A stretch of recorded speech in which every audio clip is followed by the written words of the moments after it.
Hello there, welcome to HFY Sci-Fi Galaxy, where humans face the unknown, outsmart the impossible, and turn every test into victory. So sit back and let the story begin. The gray cube sat on the plate like a wet piece of clay. Devi Anand poked it with her fork and watched it wobble. 3 weeks aboard the Galactic Union trading vessel, and she had already lost 4 kilograms. The food was not killing her. It was worse than that. It was boring her to death. Around her, the galley buzzed with alien life. The Salvani floated past like living jellyfish, their bodies changing colors as they ate. The massive Thullians sat at reinforced tables, their fur-covered bodies taking up 3 seats each. The crystalline pristines hummed in harmony as they absorbed nutrients through vibration. Everyone seemed happy with the tasteless cubes. Devi forced herself to take a bite.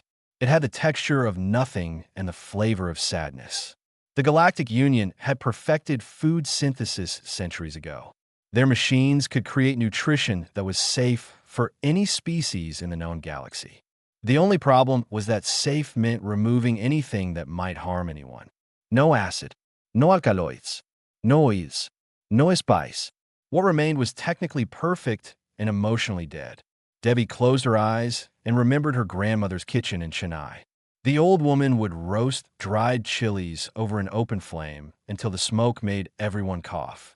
Her eyes would water and her nose would run, but she would laugh and say, "This is how you know the food has love in it." The memory made Devi's chest hurt more than any pepper ever had. A shadow fell over her table. Coordinator Morel floated beside her, the Salvani's translucent body shifting to soft blue. "Human Devi, you seem troubled during meals. Is the nutrition inadequate?" Devi forced a smile. "I'm just adjusting. Everything is fine." Morel's body flickered with doubt, but she nodded and drifted away. The Salvani were good at reading emotions, but they could not understand what they were seeing. How could they? They had never tasted fire. That night, Devi locked her quarters and pulled out the small cloth bag she had hidden in her luggage. Inside were treasures more valuable than gold. Dried but jolokia peppers. Ghost peppers. Her grandmother had grown them in the backyard garden, and Devi had smuggled a handful past every custom scanner in the galaxy. She crushed one pepper into fine powder and sprinkled it over her gray ration cube. The smell alone made her eyes water. She took a bite. The heat hit her tongue like a punch. It spread through her mouth, down her throat, and into her chest. Sweat broke out on her forehead. Tears streamed down her cheeks. Her nose ran. Her lips burned. And for the first time in 3 weeks, Devi Anand smiled. This was home. This was love. This was the beautiful pain that her people had chased for thousands of years. She ate slowly, savoring every burning bite. The capsaicin triggered floods of endorphins in her brain. The pain became pleasure. The tears became joy. By the time she finished, she was laughing and crying at the same time, feeling more alive than she had since leaving Earth. Outside her window, a young Salvani named Tila was passing by on her evening rounds. She stopped when she saw the human through the transparent wall. The Deathworlder was crying. No, she was laughing. No, she was doing both while putting something in her mouth. Her face was red and wet and twisted in what looked like agony, but she kept eating. Tila's body shifted to pale yellow with alarm. She had been assigned to observe the human and report any unusual behavior. This was definitely unusual. The human appeared to be poisoning herself and enjoying it. She rushed to the medical bay. Medical Officer Quillen was a pristine, his crystalline body humming with calm frequencies. He listened to Tila's report with growing concern. "You say she was crying while consuming an unknown substance?" And smiling, Tila added, "At the same time, is that possible?" Quillen pulled up the security footage from the corridor. They watched Devi add the red powder to her food. They watched her face contort with what looked like extreme pain. They watched her continue eating anyway, tears and sweat mixing on her cheeks. "This is troubling," Quillen said. His harmonics shifted to worried tones. Either the human is mentally unstable, or she is deliberately causing herself harm. Both possibilities require investigation. He scheduled a mandatory medical evaluation for the following morning. In her quarters, Devi cleaned up the evidence of her meal and hid her precious pepper supply. She did not know she had been observed. She did not know that her simple act of finding comfort had triggered an investigation that would change everything. She only knew that for one brief moment, she had tasted home, and she would do anything to taste it again. The gray cube sat forgotten on her desk. Tomorrow, she would have to eat more of them in public, pretending they were enough. But tonight, she had remembered who she was. A daughter of Earth, a child of fire, a human who had learned long ago that the best things in life always burn a little. She fell asleep with a smile on her face and the ghost of heat still lingering on her tongue. Devi walked into medical bay, expecting a simple checkup. She found an interrogation waiting for her instead. Medical Officer Quillen stood in the center of the room, his crystalline body pulsing with frequencies she had learned to recognize as concern. Coordinator Morel floated beside him, her usually calm blue body now shifting to troubled amber. Even young Tilo was there, hovering near the door with her form flickering between guilt and curiosity. "Please sit, human Devi," Quillen said. His voice came through the translator as calm, but his harmonics told a different story. Devi sat on the examination table. "Is something wrong with my health readings?" "Your physical health appears stable," Quillen replied. "We are concerned about your mental state." The words hit Devi like cold water. "My mental state?" Coordinator Morel moved closer, her body rippling with diplomatic colors. "We observed you last night during your meal. You appeared to be in extreme distress, crying, sweating. Your face showed signs of severe pain. Yet you continued eating and even appeared to be smiling." Devi felt her stomach drop. They had seen her. They had watched her eat her grandmother's peppers and completely misunderstood what they witnessed. "I can explain," she started. "Please do," Quillen interrupted. "Because our scanners detected you adding an unknown red substance to your food. A substance that caused an immediate and violent physical reaction. This suggests either self-harm behavior or consumption of a toxic compound." Debbie took a deep breath. This was going to be difficult. "In my culture, we eat something called spice. It creates a burning sensation in the mouth and throat. Humans enjoy this sensation. It is pleasurable to us." The translator worked on her words, but she could see from their reactions that something was not connecting. "You enjoy pain?" Morel asked. Her body shifted to deep purple, a color Devi knew meant fear. "Humans deliberately cause themselves pain for pleasure." "It is not exactly pain," Devi tried to explain.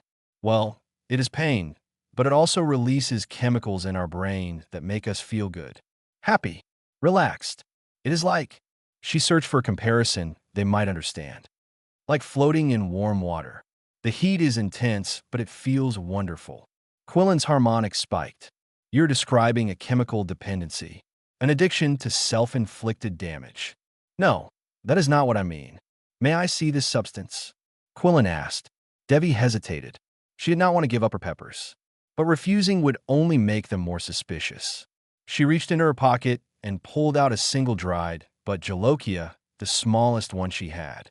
Quillen took it carefully and placed it under his scanner. The device hummed for several seconds.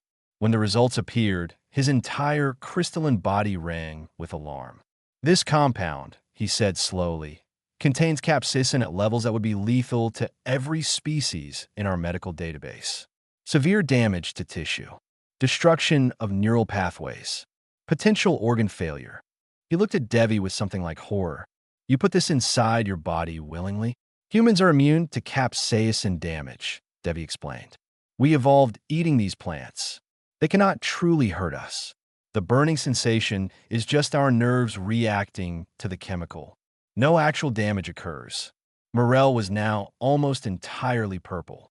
"Your species evolved to eat poison and find it pleasurable. This is very concerning." The door opened and Navigator Bori walked in. The massive Thilian was covered in thick white fur, his bear-like face showing casual interest. He had come for his own medical checkup, but stopped when he sensed the tension in the room. "What is happening here?" he growled. "The human consumes lethal compounds for enjoyment," Quillen explained. Bori looked at Devi with new eyes. "Deathworlders," he muttered. "I knew there was something strange about your species. Your planet already tries to kill you in 100 ways. Now you tell us you eat poison for fun. It is not poison to us, Devi said, but she could hear how weak her argument sounded. Morel straightened her form, shifting to official violet.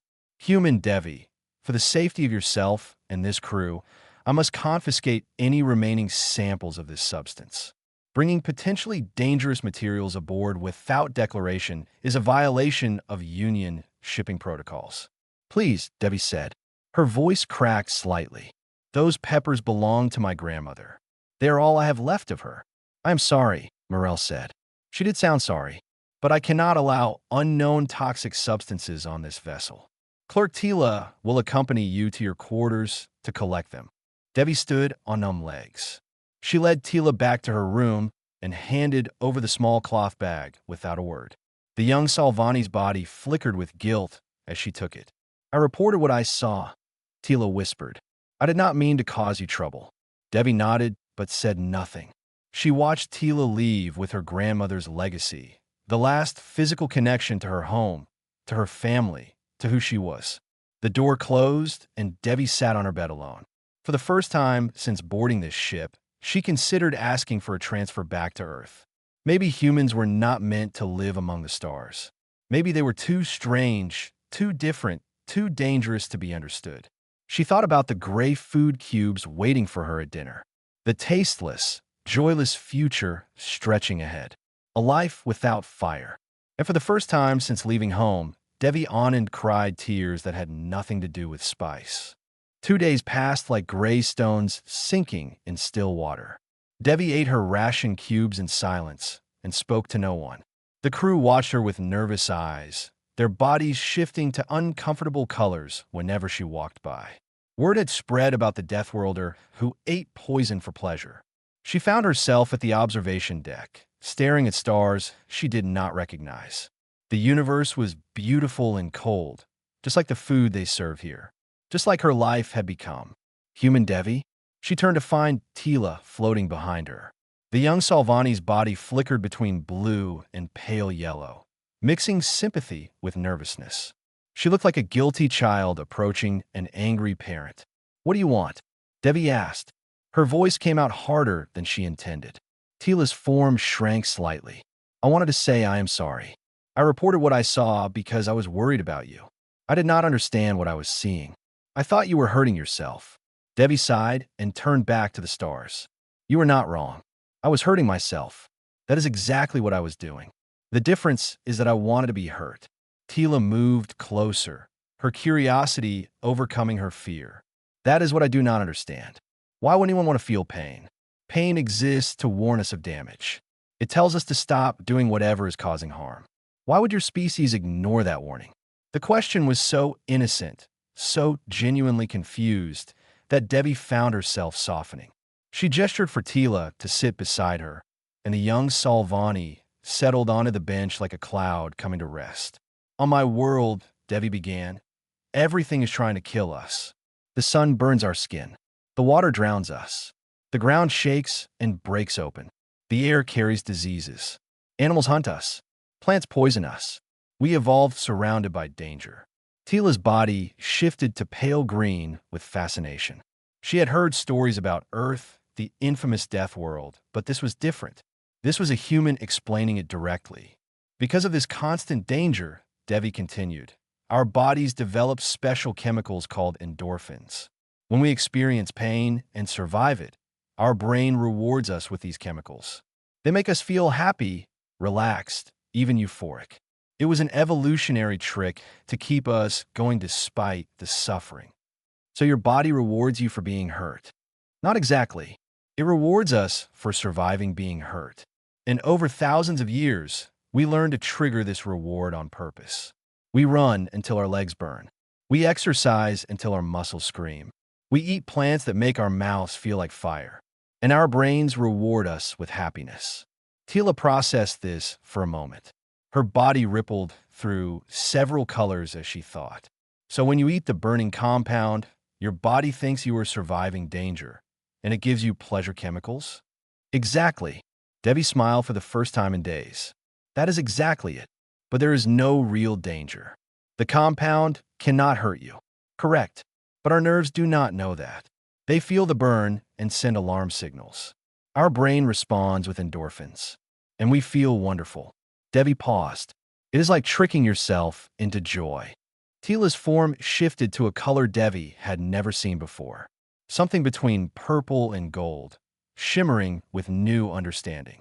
That is actually beautiful. You found a way to turn pain into pleasure, to control your own happiness. My grandmother used to say that fire teaches us what is real. Cold food fills the stomach, but spicy food fills the soul. They sat in comfortable silence for a moment, watching unfamiliar stars drift past the window. Then Tila spoke again. The Salvani have something similar. When we drift in currents, they're almost too warm. Right at the edge of discomfort, we feel a deep peace. We do not seek the pain, but we find meaning at the edge of it. Devi turned to her with surprise. That sounds exactly the same. Perhaps it is. Tila's body glowed brighter. Perhaps all species find something precious at the boundary of comfort and danger. Perhaps they do. Tila was quiet for another moment. Then her form flickered with what Devi recognized as mischief. I know where Medical Officer Quillen stores confiscated items. Devi's heart jumped. What are you saying? I'm saying that I want to understand your species better. And the best way to understand is to observe. I want to watch you eat the burning compound. I want to see what happiness looks like on a human face. You would help me get my peppers back? Tila's body shifted to warm orange, the color of friendship. I would help you taste home again. That seems like a very important thing. For the first time in days, Devi felt hope rising in her chest. She looked at this alien creature, this floating jellyfish from another world, and saw something she recognized. Kindness, curiosity, the desire to connect across the impossible gulf between species. The medical storage, Devi said. Do you know the access codes? Tila's form rippled with humor. I know something better. I know that Quillen always meditates at the same time each day. His storage room will be empty for exactly 20 minutes. Devi grinned. Then I think we have a mission. They left the observation deck together, an unlikely pair united by something stronger than species. Tila's body glowed with excitement. A color Devi now understood meant hope. Sometimes friendship starts with understanding, and sometimes it starts with breaking a few rules together. The galley fell silent when Devi walked through the door. She carried a small plate with a single dried pepper resting on a bed of synthesized rice. Tila floated beside her, body glowing with nervous excitement. Word had spread through the ship faster than light itself. The human was going to eat the poison. In public. On purpose. Every table was occupied. Salvani pressed against the walls, their bodies shifting through anxious colors. Thulians sat frozen, their massive forms leaning forward with predatory interest. Even a group of pristines had gathered in the corner, their crystalline bodies humming with curiosity. Navigator Bori had cleared a table in the center of the room. He stood beside it with his arms crossed over his chest, his bear-like face showing a mixture of doubt and fascination. So the Deathworlder returns to her poison, he growled. I want to see this with my own eyes. Devi set her plate on the table. You wanted proof that humans enjoy this. I'm here to give it to you. The door opened and Medical Officer Quillen entered, carrying his scanning equipment. Coordinator Morel floated behind him, her body flickering between worry and fascination. If you insist on doing this, Quillen said, I insist on monitoring your vital signs. For the medical record, Devi nodded and allowed him to attach sensors to her wrist and temple. The readings appeared on a screen nearby, visible to everyone in the room. Your heart rate is elevated, Quillen noted. Adrenaline levels rising. Your body knows something dangerous is about to happen. My body is excited, Devi corrected. There is a difference. She looked around the room at dozens of alien eyes watching her. Some were afraid. Some were disgusted. Some were simply curious. All of them were waiting to see if the human would really do it. Devi picked up the ghost pepper. It was small and wrinkled, innocent-looking despite the fire it contained. She brought it to her nose and inhaled the sharp, dangerous scent. This pepper, she said, measures over 1 million units on the scale we use to measure heat. It is one of the hottest foods that humans eat. It will cause me significant discomfort. Then why eat it? Morel asked. Debbie smiled. Because the discomfort will become joy. She took a bite. The heat hit her immediately. It was not a gentle warmth, but a violent explosion of sensation. Her tongue burned. Her throat tightened. Sweat burst from her forehead as her body launched into emergency response mode. The room gasped as her face turned red. Tears spilled from her eyes. Her nose began to run. On the medical scanner, her heart rate spiked and her stress hormones flooded through her bloodstream. She is in distress, Quillen said urgently. Should I intervene? Wait, Tila said softly. Watch her eyes. Everyone looked at Debbie's face. Past the tears and the sweat and the obvious physical suffering, something else was happening. Her lips curved upward. Her eyes crinkled at the corners. Despite every sign of agony, she was smiling. And it was not a forced smile. It was not a performance.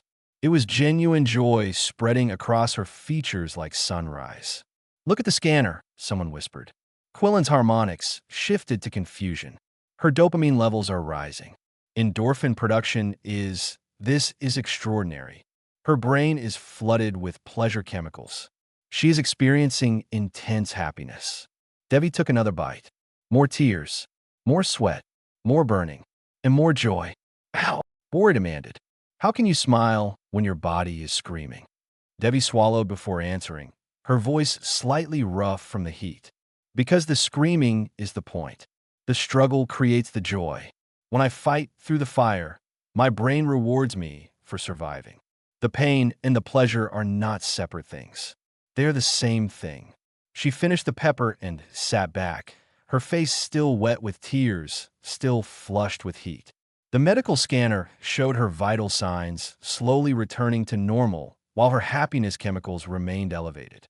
You Deathworlders, Bori said slowly. You have learned to turn suffering into celebration. We learned a long time ago, Devi agreed. Our world gave us no choice. So we adapted. We found joy in the struggle. We found meaning in the burn. Coordinator Morel floated closer, her body now colored with something Devi recognized as respect. I have served with 17 different species on this vessel. I have never seen anything like what you just did. Humans are strange, Devi admitted. We run toward danger instead of away from it. We climb mountains that might kill us. We dive into oceans that could crush us. We eat fire and call it delicious. She wiped her eyes with the back of her hand. We are Deathworlders. This is what we do. The room was silent for a long moment. Then Bori did something unexpected. He laughed. It was a deep, rumbling sound that shook the table. I thought humans were just fragile creatures from a dangerous planet, he said. Now I see you are something else entirely. You are survivors who learned to love the fight. Tila's body glowed with pride, a warm orange that filled the space around her. Morel studied Devi with new eyes. If humans can find joy in pain, she said quietly, what else has your species learned to love that the rest of the galaxy fears? Devi smiled, still feeling the pleasant buzz of endorphins flowing through her veins. Would you like to find out? 3 days after the demonstration, Devi found a package outside her quarters. It was wrapped in silver material that sparkled under the corridor lights. No name attached. No note explaining its origin. She brought it inside and carefully opened it. Inside was a small hydroponic growing kit, the kind used for cultivating plants in space. The soil container was already filled with dark, rich nutrients. And growing in the center were 3 tiny green sprouts. Chili seedlings. Someone had found and planted chili seedlings for her. A small card fell from the packaging. The handwriting was rough and angular, clearly written by someone not used to human script. It read, Deathworlders should not be without their weapons. Bori Devi laughed and cried at the same time. The massive Thulian navigator, who had seemed so suspicious of her at first, had done this. He had searched through trade catalogs, found seeds from Earth, and given her a way to grow her own fire. She set up the kit near her window where it would get artificial sunlight. Over the following weeks, she tended to the plants like they were her children. She named the first one after her grandmother. the second after her mother, the third after herself. Crew members began visiting her quarters to watch the plants grow. The Salvani found the green color soothing. The Thulians were impressed by how quickly the stems thickened and strengthened. Even the Pristines came to observe, their harmonics shifting to tones of scientific interest. Tila became a regular visitor. She would float beside Devi for hours, asking questions about earth plants and human cultivation. "Why do you talk to them?" she asked one day. "They cannot understand you." Devi smiled as she adjusted a leaf. "On Earth, some people believe that plants grow better when you speak to them kindly. The science is not clear, but I think the kindness matters anyway. It reminds me that I am caring for something alive. You find meaning in nurturing dangerous things. I find meaning in nurturing all things. The danger is not important. The care is." One evening, Medical Officer Quillen came to Devi's quarters alone. His crystalline body was dim, humming with soft, hesitant tones. He stood in the doorway for a long moment before speaking. "May I enter?" Devi stepped aside and let him in. He moved toward the chilly plants and studied them with his scanning senses. "I owe you an apology," he said finally. "When I first learned about your relationship with capsaicin, I assumed it was a form of mental illness, a dangerous addiction that needed treatment. I was wrong. You were following your training," Devi said. "You saw pain and tried to stop it." "Yes, but I failed to understand that your species has a different relationship with pain than mine." He turned to face her. "My people, the Pristines, were once addicted to a certain vibration frequency. It felt wonderful, but slowly damaged our crystalline structure. We almost destroyed ourselves before we learned to stop. I'm sorry to hear that." "The difference," Quillen continued, "is that your capsaicin truly does not harm you. You have found a way to experience the reward of surviving danger without the actual danger. It is remarkable. It is something other species might learn from." Devi touched one of her chilly leaves gently. "Or might just be strange. I am fine with either explanation." The following week, Coordinator Morel called a ship-wide meeting. The entire crew gathered in the main assembly hall, all 17 species represented. Devi stood near the back, unsure why she had been specifically requested to attend. After recent events, Morel announced, "I have submitted a proposal to the Galactic Union regarding human dietary requirements. Effective immediately, this vessel will designate a small section of the galley for the preparation of foods that are dangerous to non-humans." A murmur ran through the crowd. Morel's body shifted to calm violet as she continued. "This section will have appropriate warning signs and safety barriers. Any crew member who wishes to observe human eating practices may do so from a safe distance. This is not an endorsement of dangerous behavior. It is a recognition that different species have different needs." The vote passed unanimously. That evening, Devi cooked her first proper meal in months. She made sambar, the spicy lentil stew her grandmother had taught her. The smell of chilies and spices filled the designated area, while curious crew members gathered at the barriers to watch. Her eyes watered as she ate. Her forehead glistened with sweat, and her smile never faded. Tila watched from the front of the crowd, her body cycling through colors of wonder and joy. "Is it everything you remembered?" Devi took another bite, savoring the fire. "It is better, because now I have people to share it with." As she ate, she noticed something unexpected. Other crew members were not just watching with fear or confusion anymore. Some of them were watching with longing. They could not share her food, but they could share her happiness. And somehow that was almost as good. When she finished, Tila approached the barrier with a nervous flutter in her form. "I have been thinking," the young Salvani said. "You taught me that humans find joy in controlled discomfort. What other kinds of controlled discomfort do humans enjoy?" Devi grinned. "Have you ever heard of something called a cold shower?" Tila's body flickered with curiosity. "Tell me everything." The stars outside continued their endless dance. And in a small corner of a galactic trading vessel, a human and an alien began planning their next adventure in the pursuit of beautiful suffering. 6 months had passed since Devi first boarded the Harmonious Passage. Her chili plants now filled an entire corner of her quarters, their bright red and orange fruits hanging like tiny lanterns. The gray ration cubes still existed, but they no longer ruled her life. She had found her fire again. The ship docked at Nexova Station, one of the largest trade hubs in the outer spiral. Thousands of species passed through its corridors daily, exchanging goods, knowledge, and stories. And somehow, stories about Devi had reached them first. "You are the human who eats poison and smiles," said the massive reptilian creature standing in the galley doorway. He was a graph, nearly 3 meters tall, covered in dark green scales that looked thick enough to stop bullets. His people were legendary warriors who tested courage through physical trials. Behind him stood 2 more graph, equally imposing. "I eat spice," Devi corrected calmly. "To my species, it is not poison." The graph leader showed his teeth in what might have been a smile. "I'm called Sundar. My people heard about a Deathworlder who finds pleasure in pain. We had to see for ourselves." Coordinator Morel floated forward, her body flickering with diplomatic caution. "This is a trading vessel, Honor Graph. We welcome visitors, but we do not engage in combat challenges." "I did not wish to fight," Sundar said. "I wish to eat." He placed something on the nearest table. It was a small container holding a red paste that seemed to pulse with its own heat. The air around it shimmered slightly. "This is warrior spice," Sundar explained. "It burns through most organic materials. Only Grath can consume it without permanent damage." I challenged the human to eat it. The galley quickly filled with spectators. News traveled fast on a trade station. Soon, representatives from a dozen different species crowded the room, all wanting to witness this strange contest. Devi studied the warrior spice. It smelled like danger itself. She could feel the heat radiating from the container without even touching it. "I accept your challenge," she said. "But I have a condition." Sundar's eyes narrowed. "Name it.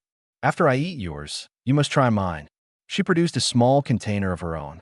Inside were 3 Carolina Reaper peppers, the hottest variety she had managed to grow in her hydroponic garden. They looked innocent compared to the grath paste. Looks were deceiving. Sundar laughed, a deep rumbling sound. "A fair exchange. Let us begin." Devi took a small amount of the warrior spice on her finger and put in her mouth. The burn was different from capsaicin. It was sharper, more metallic, like liquid fire mixed with electricity. Her eyes watered immediately. Her throat tightened. For a moment, she wondered if she had made a terrible mistake. But then the familiar friend arrived. Endorphins flooded her brain. The pain transformed into something else, something bright and beautiful. She swallowed and smiled. Sundar's eyes widened. "You truly feel pleasure from this?" "I truly do." Devi wiped her streaming eyes. "Now it is your turn." The Grath leader picked up a Carolina Reaper and examined it. Such a small thing. Such a harmless-looking fruit.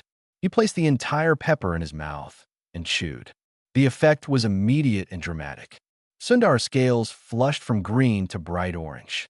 His eyes bulged. His massive body shuddered as waves of heat crashed through his system. And then, without warning, he collapsed to one knee. The crowd gasped. The other Grath moved forward in alarm. But Sundar waved them back. "This," he gasped. "This is too much," Devi asked with concern. "Magnificent." Sundar's face split into a wide grin. "I have never felt anything like this. The fire, it is pure, clean, beautiful." He looked up at Devi with new respect in his eyes.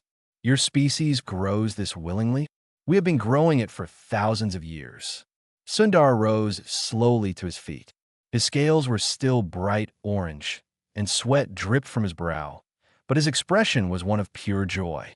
"The Grath have searched the galaxy for worthy challenges," he said.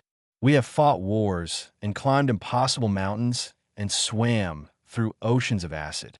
But we never thought to look in a garden." He extended his hand, a gesture he had clearly learned from studying humans. "I propose a trade alliance between our peoples. You will supply us with your fire plants. We will supply whatever your colonies need in return." Devi shook his hand.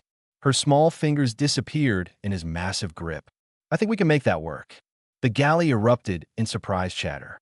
Coordinator Morel's body shifted through a dozen colors of amazement. Navigator Bori laughed, so hard the floor shook. Medical Officer Quillen's harmonics reached frequencies no one had ever heard before. But it was Tila who floated closest to Devi, her translucent body glowing with pride and affection. "You just created an alliance," the young Salvani said. "With peppers. My grandmother always said food brings people together." Devi grinned. She never specified which people. Weeks later, Devi sat in the galley, surrounded by friends.